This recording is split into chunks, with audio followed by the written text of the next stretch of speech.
Okay na. Baka daw kita ba? Mga handouts, pakitago. Ayun, ano ba? Balangkang ako naman din. Magaling basta daw. Layunin. Basta may nabalang kasi. Kagamitan. Sangka. Hindi na kita gamitan ng sangka. Wow. Isang tap malaysia. Mayroon naman tayong 10 katanungan. 10 katanungan.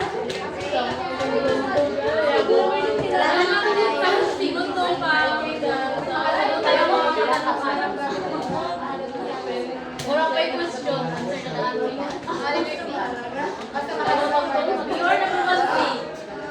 Ang katanungan ay babasahin 2 beses lamang at bibigyan kayo ng 5 segundo para pag-usapan ang inyong kasagutan. At kapag tapos ng 5 segundo, pakipakita ang inyong papel ng inyong sagot.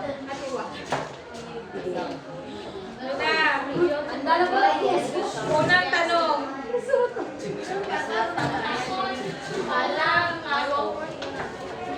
Napatay na sito. Uy. Ay, pato. Pato? Tuya! Handa na! Unang kasagutan, unang katanungan. Unang katanungan. Unang katanungan, ang patlang ay sangay ng karunungang nauuko sa paglikha ng maliliit na bagay at magagandang kaganapan. Ulitin ko ang tanong, ang patlang ay ang sangay ng karunungang nauuko sa paglikha ng maliliit na bagay at magagandang kaganapan. A. Agham. B. Sining. C. Pagtuturo. D. Strategiya. A. Agham. B. Sining. C. Pagtuturo. D. Strategiya. Balik ko no. Dalawang kasagutan na sa Choices. Kaduwa na sa question. Basta ba, Jude? Ay, patanong siya. Answer kay matematika. Ang patlang ay sangay ng karunungang nauuko sa paglikha ng maliliit na bagay at magandang kaganapan. A. Agham. B. Sining. C. Pagtuturo. D. Strategiya. Ang patlang ay sangay ng karunungang nauuko sa Una, 4, 3, 2, 1,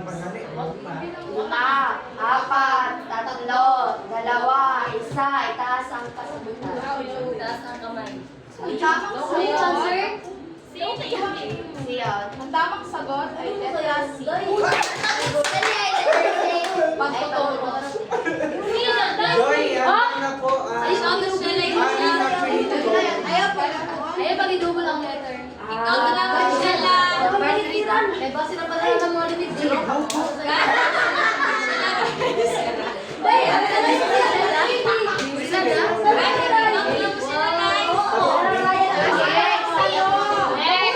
Dalawang katanungan.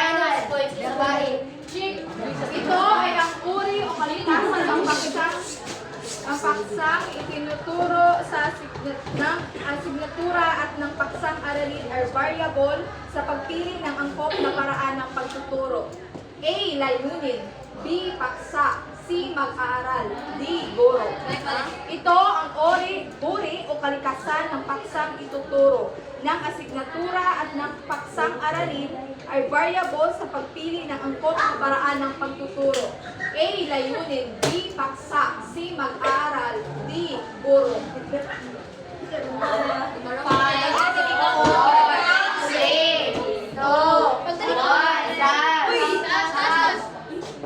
Ang tamang sagot ay letra B.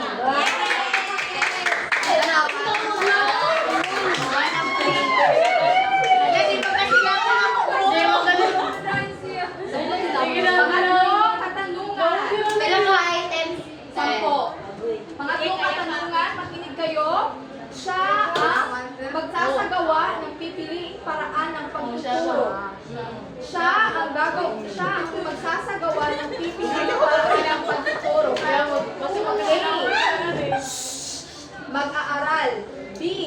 kagamitan. C. Kapaligiran ng paaralan. D. Guro. A. Mag-aral. B. Kagamitan. C. Kapaligiran ng paaralan. D. Guro. 5, 4, 3, 2, 1. Tas.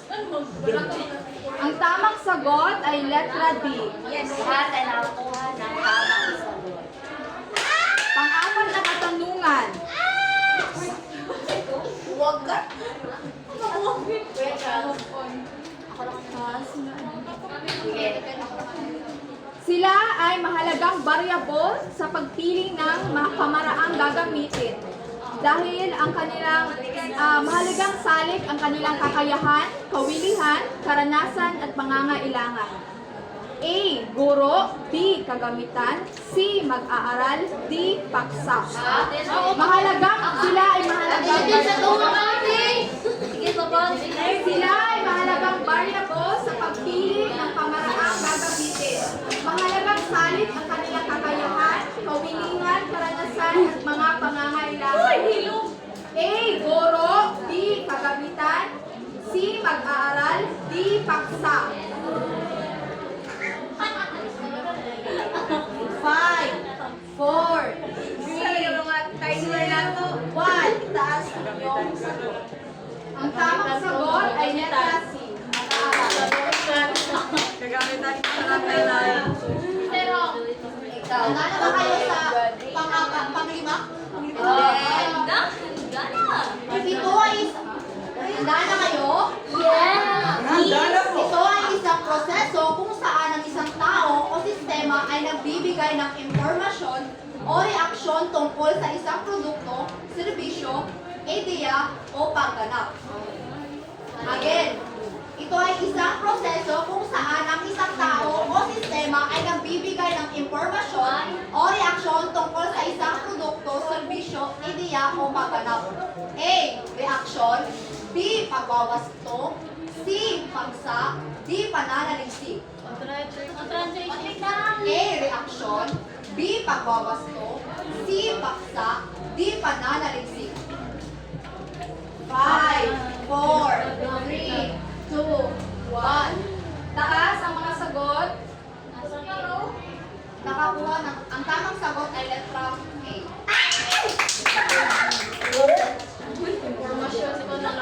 Beho. Handa na kayo? Ready na kamo? Ano ang katangian ng guro na tumutukoy sa kanyang kakayahan sa pakikipagtalastasan?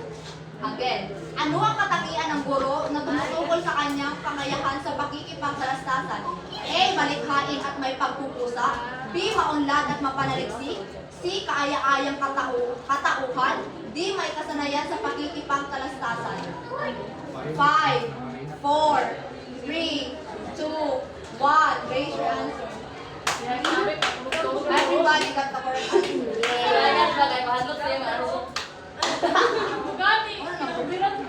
Oo, kay Happy Pinaro, kay Jama-Jama. Number 7. Kapito. Pang-pito. Ito ay isang proseso ng paggawa ng mga pagbabago o pag-aayos upang maging tama o wasto ang isang bagay. Ulit, ito ay isang proseso sa paggawa ng mga pagbabago o pag-aayos upang maging tama o wasto ang isang bagay. A. Reaksyon. B. Pagwawasto. C. Pananaliksik. D. Paksa. Ulit, A. Reaksyon. B. Pagwawasto. C. Pananaliksik. D. Paksa. 5, 4, 3, 2, 1. Raise your hand. Raise. Tama ang mga sagot. What number?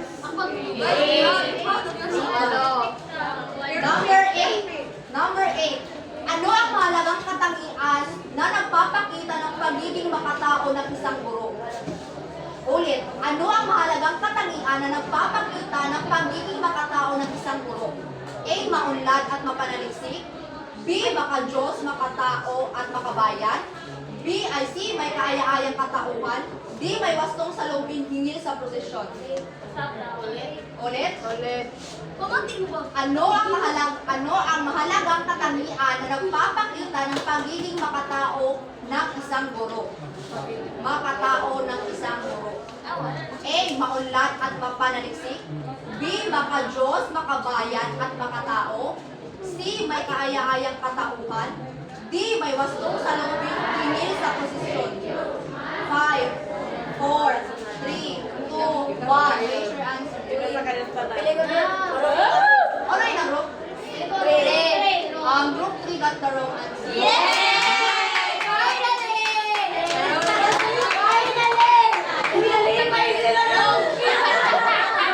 So, gaampo mo! Malipay dyan mo!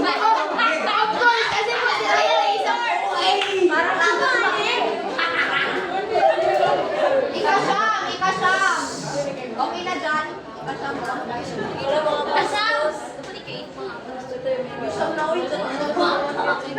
Handa ba kayo sa ikasyam na katanungan? No choice. Anong katangian ang nagpapakita ng tamang pananaw at dedikasyon ng guro?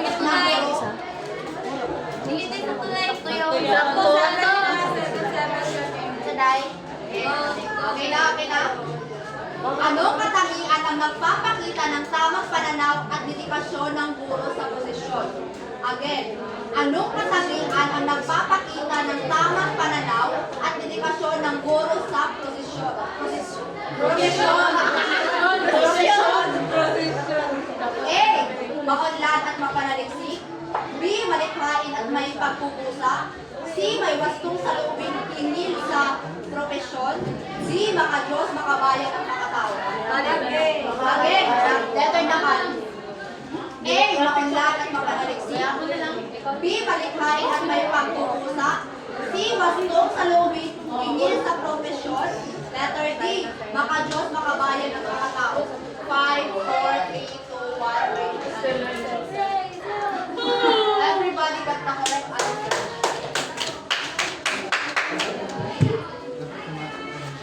Last number. Ang panghuling katanungan. Sian. Sa mga halimbawa ng mga katangian ng mabuting guro, isa na rito ang may kaaya-ayang katauhan.